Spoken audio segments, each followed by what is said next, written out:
welcome to this session and two more or three more, I can't remember, but the whole three sessions will be with me in the morning and with another speaker, my colleague, in the afternoon. And the morning sessions are meant to deal with the matter of meditation.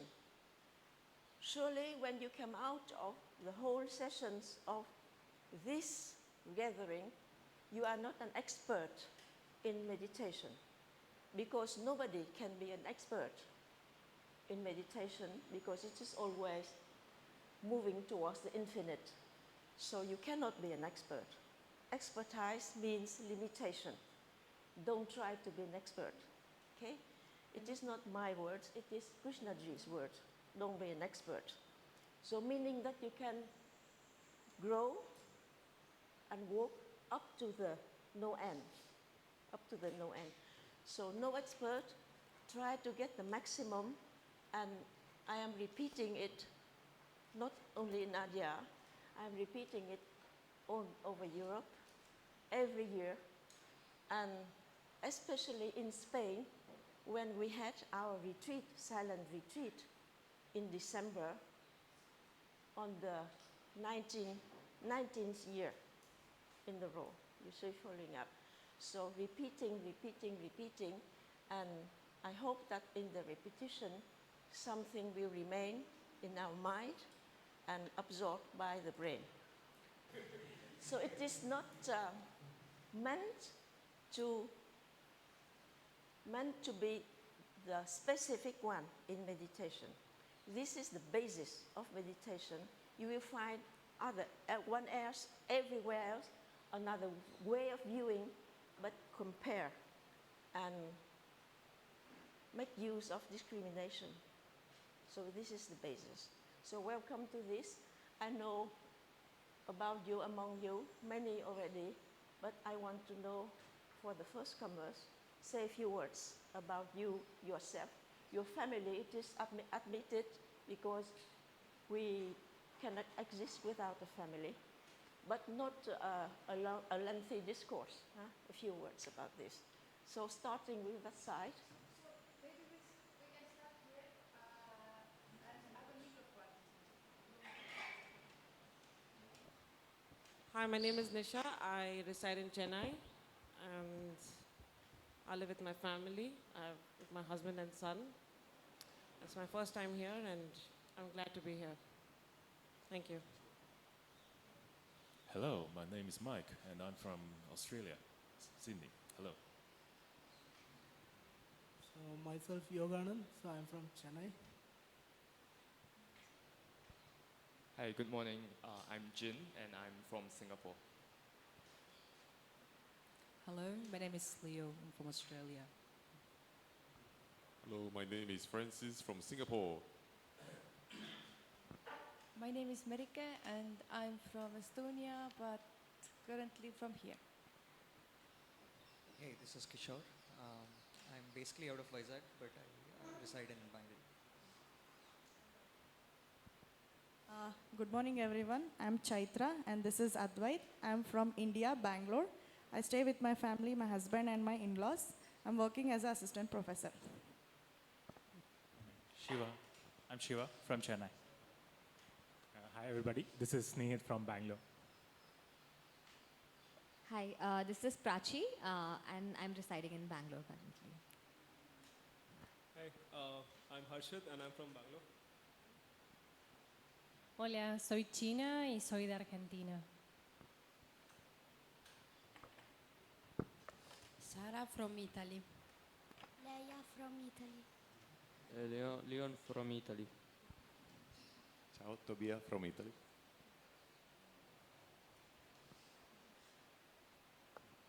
Hello, I'm Jimena from Guatemala. Hi, my name is Svetoslav. I come from Moscow, and I'm very happy to be here with you. Hello, I'm Simon from Australia, and an earlier reincarnation of the young Theosophists.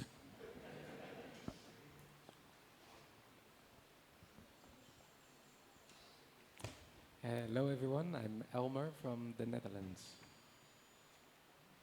Hello everyone, I'm Alejandro from Mexico. Hi, I'm Lakshmikantan from India. Hi, I'm Hari from Hyderabad. I'm Aditya from Bangalore. I'm Beth from Wales. I am Arthur from Brazil. Hi, I'm Caio from Brazil. I'm Krista from Estonia/France. So welcome to you all. I must say that I couldn't understand for 90% of what you say because of the resounding sound here. But never mind, I'm not talking to your identity, physical, neither personality. I'm talking, I hope, to your soul. So never mind what identity you are wearing in this life. Okay, so then let us start. All of you have received this very, very summarized program. Okay? So this, I think that the administrators of the school has dispatched this to you. This is one sheet of paper about the program. Have you received it? We have it in our room. Everyone has it. Everyone had it. Not that sheet of paper, but we have the program. The program this is the schedule of the day. So tomorrow we can project because I didn't know that this is facility. So then, certainly we have very short of time. I have given this just a 3 days program with some suggested reading. If you want to receive it, give the email, whether what to Krista or to Merike, you have already to send out. So everyone receive, everyone, oh, okay, so I don't have to deal with it. So the first day, the program indicates introduction, meditation, what is it about? Realizing one's inner space, space-time. This is the program of this morning. So meditation, what is it about? You all know something about it. It's because you come here. So you heard something, you said, oh, this might be interesting. Let me come and then see whether I can continue. So you have heard at least once in your lifetime this word. But what is it about? You think meditation is a kind of market. Everyone is talking about meditation everywhere. You can see that they sell it also in some part of Europe, some part here also. They just found a school and call it something, and then they sell the meditation according to the caste of the people. They can charge more or less. But anyhow, meditation is not an item to be sold. Either you receive it freely. If you have to pay for it, run away from it. Run away, because you can be sure right from the beginning that you are paying for nothing. Okay? So this is a kind of tip.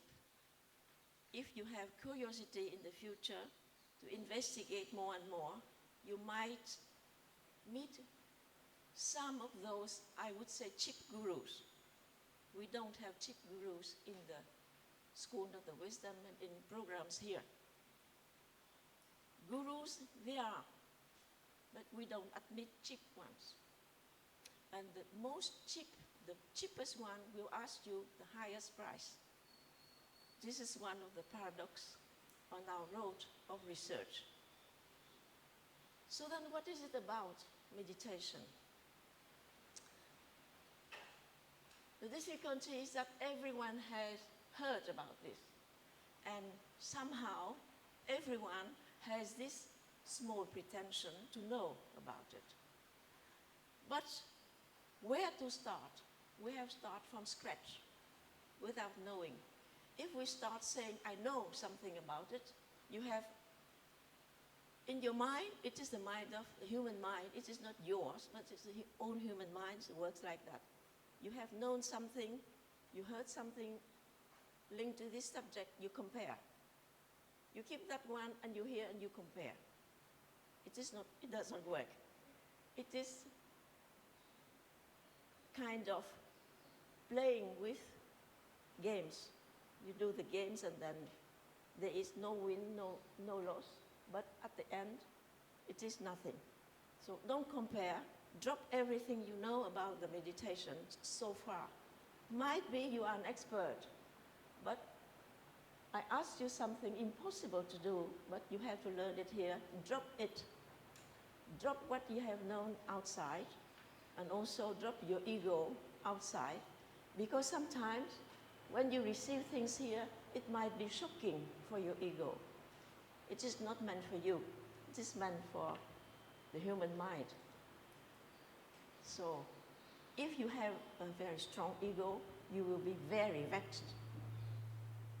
I don't have to apologize because I will not do it for you. It is for the human mind. So you identify it, you get vexed, it is your problem. Okay? So this is kind of preamble for our research. Now, what is meditation?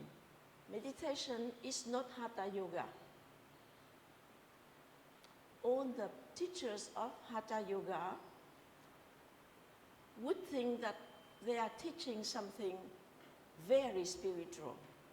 But Hatha Yoga is not the way to lead you to self-realization, which is the only way to realize our spirituality. Hatha Yoga deals only with the physical body. Try to get the mind linked with it and try to get what the physical body learns so that the mind can. But as the physical body is very limited, it cannot pass on to our mind what it learns from the lessons of Hatha Yoga, because it is limited in our physical body. I am not saying that it is useless. I am saying it is not complete if you want to go further on the spiritual way. Okay? Now Hatha Yoga is just one branch. I said a few words to eliminate so that we have limited time. If you have questions, don't ask questions when you have heard already the answers here. So Hatha Yoga is not a spiritual way, but it is a starting point just to give you the awareness that you can be aware of your body and you can learn from that, full stop. Now, if you want to go further, you have to learn the lesson of really what is authentic meditation. And what is authentic meditation? Authentic meditation is not just one word. It's just the word of learning. Because you cannot learn how to meditate if you don't have an ethical life. Is there any meat-eater here still? Meat-eater still? I'm glad that you are all vegetarian. You are. So I keep my eye on you. Be careful, because if you eat meat and you want to meditate, what you absorb will become your own atoms. Your body in 7 years, if you are eating meat, it is the same from today, eating meat over and over, okay? And mind you, don't forget that the animals, they are killed for you.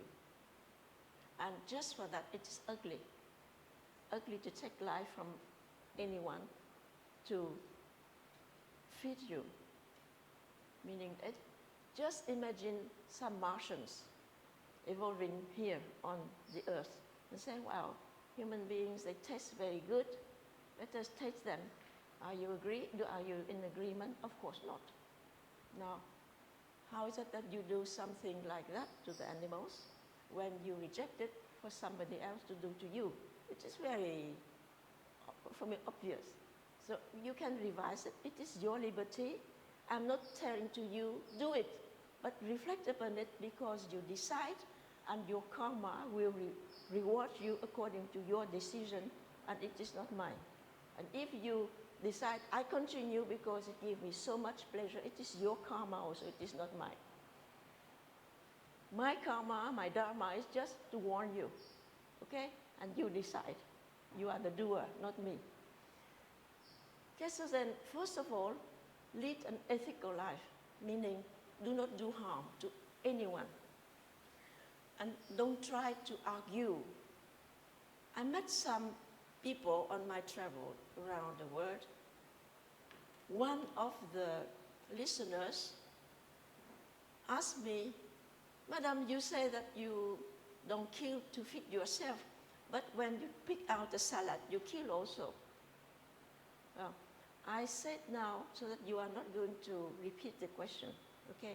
This is the question very classical from all meat eaters. So, what you say? You say to us that don't kill, and you take out the salad, and this is the cow and the salad you're killing. You know what I answered? I answered, Madam, I am very sorry that you can't make the distinction between the salad and the cow. So what's the problem here? The problem here is the main problem in the meditation matters. The problem is that our mind is incapable of having direct experience. You see the flower here, you cannot see it as a flower. You make a theory about it, theory after theory. It is called the movement of conceptualization. You make a concept about this. This is why Krishnaji always repeated, look at the tree, and it's just the tree. Can you see the tree as a tree? Questions for the end, not interrupt me. Thank you very much. So when you see something, you don't see it as it is. You don't never know what a flower is. Because as soon as your eyes meet with this, the whole movement in your being puts on movement. So this is, I call it a flower. I don't have to name it. How should I name? Start naming. And then all these conceptualizations come, say, so it is white, and if I am a botanist, I give a name to it. I smell it, etc., etc. This added to the conceptualization movement. And you think that you know everything about it, but there is not a thing. You don't know the flower, what the flower is. You know about your own conceptualization about it. Okay? This word is very important. It is used by Nagarjuna in his treatise of Madhyamaka philosophy. And I will have some time to come in a few words to that. So we are incapable of meeting things as they are because there is always the mind making concepts on it. So then when I say to you, I don't need to know your name, I try to reach your soul. And in fact, I can see just the manifestation of your soul in your eyes, in your behavior. This is the second degree already. But to meet the soul, you have to speak, inverted commas, by your soul. I hope that I can do it with you. So meditation starts with to learn how to behave, to be ethical in everyday life, not to do harm, not even try to do good, because our fundamentalist nature is a good one. If we abstain from doing harm, the good will flower naturally. Don't say, I try to do good, but I continue to do harm. It does not work. It will break even or even negative. So don't try to do good, just abstain to do harm. And abstaining to do harm means that don't do whatever you don't want the other do to you. Animals don't want you to kill them to be eaten. So abstain to do it. You can still pick out the salad and carrots, etc. It is not the same because there are two things different. I mean that we are not idiots. Huh? We cannot explain the difference between the salad and a cow. So this is the first basic thing. If you cannot do it, be more humble. You say that I have to learn this lesson. Ethically, if I have a means for living which is not in accordance with ethical law, change. You cannot be a butcher. Sorry, if you are some butcher here, change your thing. If you do something just at the end to steal people, please reflect and conclude yourself. I'm not going to go into the details. I will make enemies for my life. I like to have friends, not enemies. So reflect and help me to sort out what you are doing as a way of learning your life. Is it ethical or not? And don't ask the question, if I don't do it, I will not survive. Very often, it is the first reflection from the reign of the kingdom of animal, is to survive. I do everything to survive. The question was asked and put in front of Krishnamurti, Krishnaji. Sir, if we do whatever you suggest and advise us to do, we cannot survive.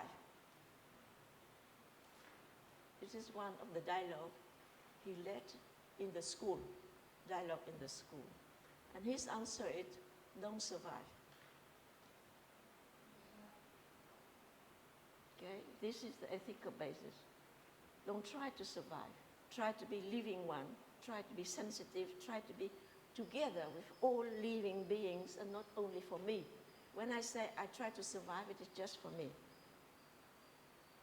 Meaning that you have another attitude towards life and death. If you say, I don't try to survive, death is a different meaning, has a different meaning to you. Anyhow, being in this assembly, audience, all of you have heard about karma, reincarnation, etc. And we don't believe that death is the end. Nothing has an end, in fact. We don't know about the origin, where we come from, all theories, and what is the end? There is no end. It is not a theory, sir. It is not a theory. We will dive into it.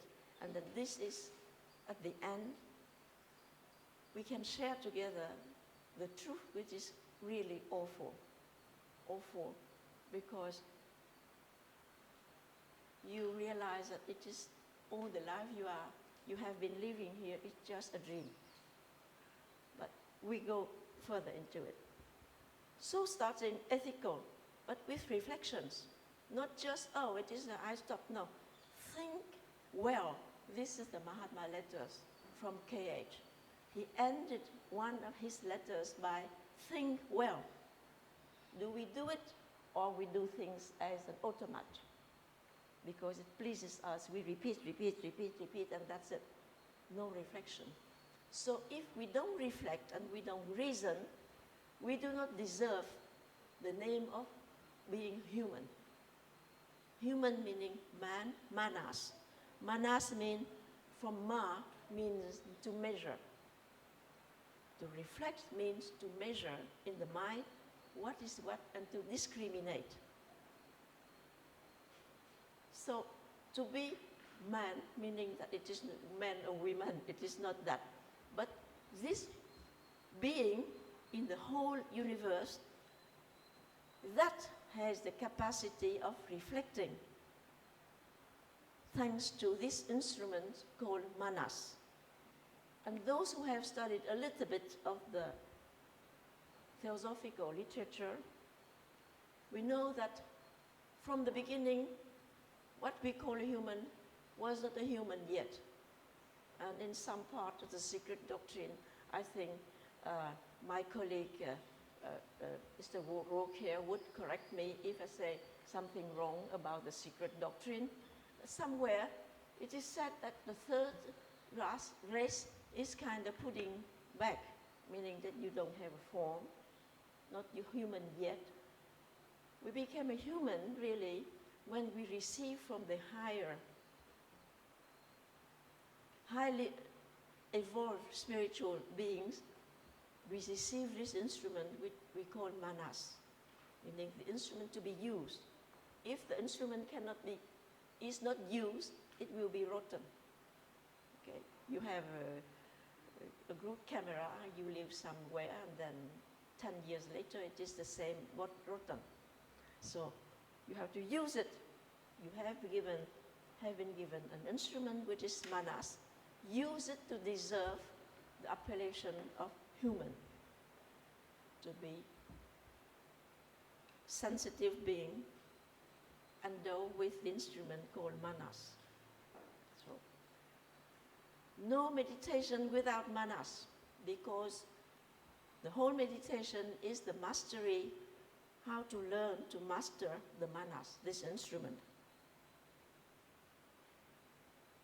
So ethical life, use the manas, and by using it, we discover what is it beyond it, above it, and how to do it, and realize who we are really at the end.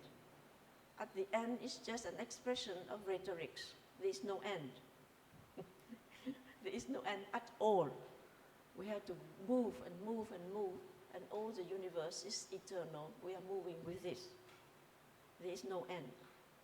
For those who are really a little bit fearful, they will think, oh goodness, I think that I have tried to evolve to reach the end to have some rest.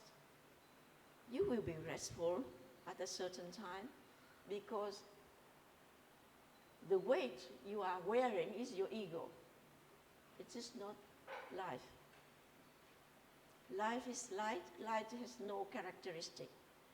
The self with the capital S has no weight, no burden, because it is yourself. You are not carrying yourself. You are carrying a kind of Christmas gift in your bag, and it is the ego. It is not necessary at all for you. You have to get rid of it to go further. Otherwise, it is too heavy to carry. This is why, if you could, leave it outside to evolve. So this is the 2 points. Now, the third point is that in meditation, we are always wishing, expecting something to happen. Even sitting down for 2 minutes, we wait until, 2 minutes, it is very long, so I expect to have my realization after 2 minutes of meditation. What you try to do during the 2 minutes, it is not meditation. It is struggling between yourself and what the body asks for. You sit down, and suddenly you feel thirsty, you feel hungry, you feel to go to the toilet, you feel to have the music of the neighbors, too much noise. And is it a meditation? Of course not. When you are reasonable, you think well, it is not. So what is meditation? Meditation starts with a very relaxed body. You cannot go to meditation with that. I'm going to meditate and then punch the body and the mind and get to meditation. It is just absurd. Body should be relaxed, but not sleepy. Body should be in what I call a state, which I call passively dynamic, meaning you are sensitive to everything, you don't react to whatever it happens around you. No reaction, but aware of everything.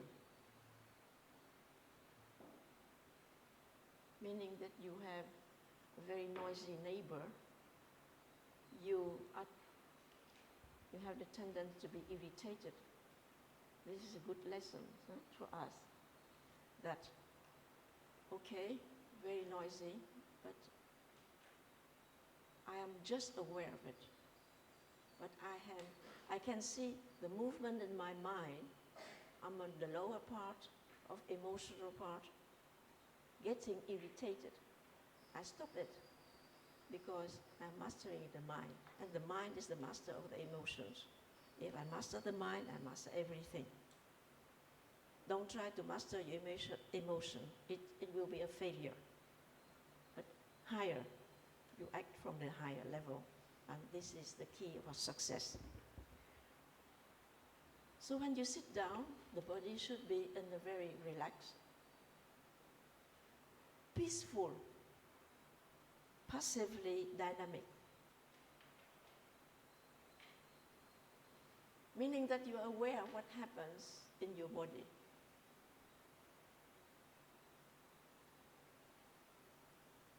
Most of the time we are not.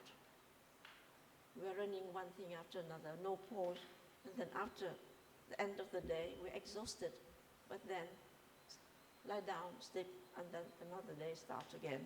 And this is what we call life. It is not life.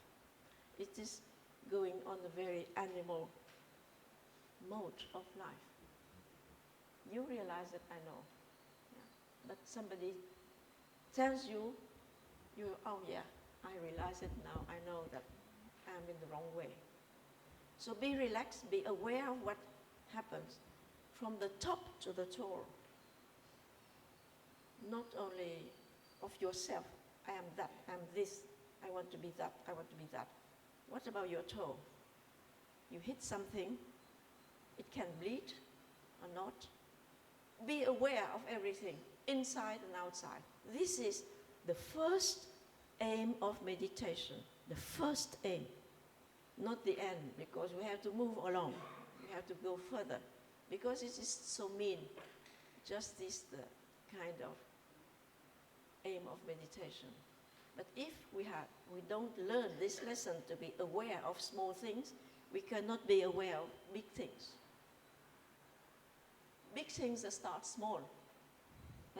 This is in the 80s, we have this kind of mantra.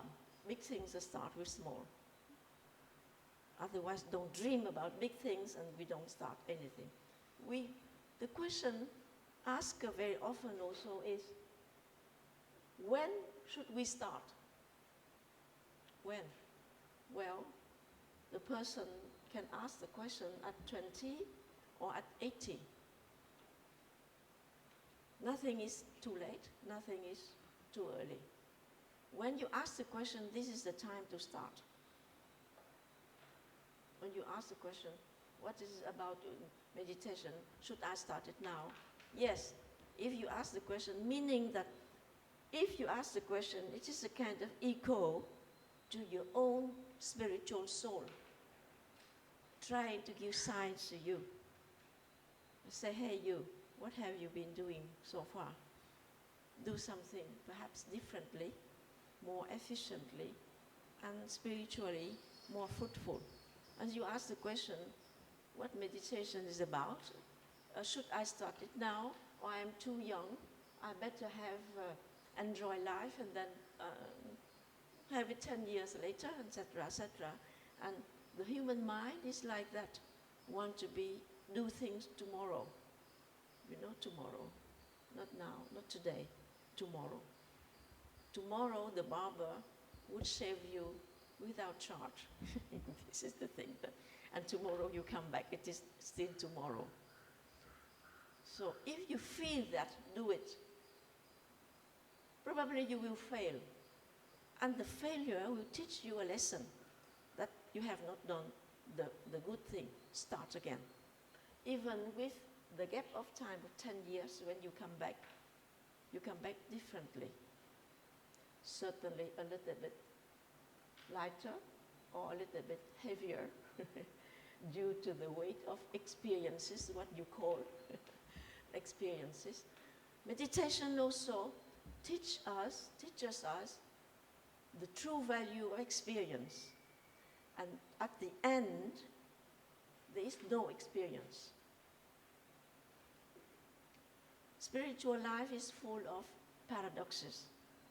And to learn spirituality, you have to deal with paradoxes all the time. This is say that, this is the contrary, but both of them are true. You have to deal with it. In our physical life, there is a high, a low, higher, lower, Tao Te King say there is no high, no low. So you follow what? Both are true. Because on the physical earth, if you don't respect this, you will jump out of the balcony. Say there is no low, no high. Okay? So, but you cannot apply what is on the higher level of consciousness. This no high, no low, as stated Tao Te King, it is true, but on another level of consciousness. So to realize this is true, you have to move a little bit upward to see, yes, this is true. And this is the laws different from the law from the physical body, physical field. Okay? So to solve all the paradoxes, you have to change the level of consciousness. Otherwise, if you remain at the same, you will be stuck in absurdity, in non-comprehensive situation.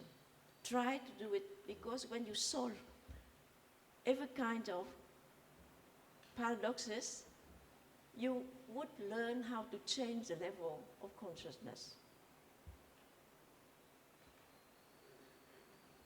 This is why it is important.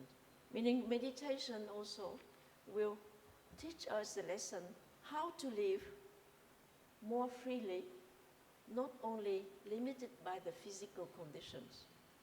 We know that there is low, high, low, high, low, higher, lower, but we know also there is no high, no low, because we have learned to move a little bit upward. Upward means more subtle. It is not higher like that. But all of us, or the universe, is constituted by substance more and more subtle. Subtler, subtler, subtler, up to the level